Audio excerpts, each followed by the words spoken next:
But in urban areas such as Bacolod, time is very, very important in determining and making solid decisions, which should be data-based and science-driven decisions.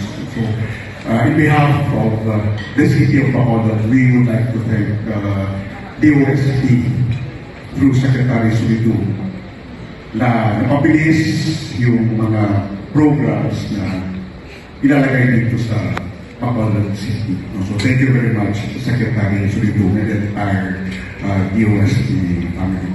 Governor Lacson, as well as Yusef Iligan of DLG. On behalf of the city, we assure you that this equipments will definitely help us. We will never, hindi mawawala ang flagging because kahit sa lugar meron.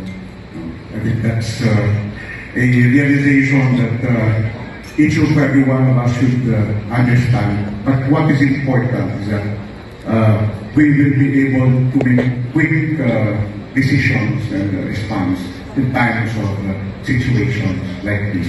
So, maraming salamat po. And we assure you the city's continuing commitment and support of the projects and programs of the national government, especially is Handa Pilipinas sa bagong Pilipinas. Maraming salamat po sa inyo.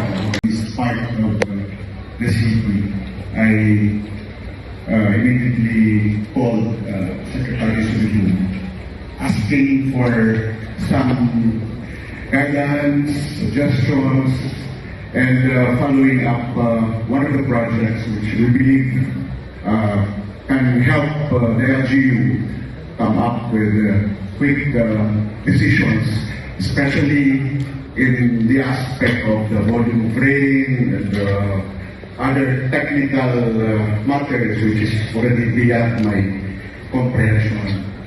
After a couple of minutes, he called me back and he told me that there is a project which we started discussing last August together with UST Pag-asa.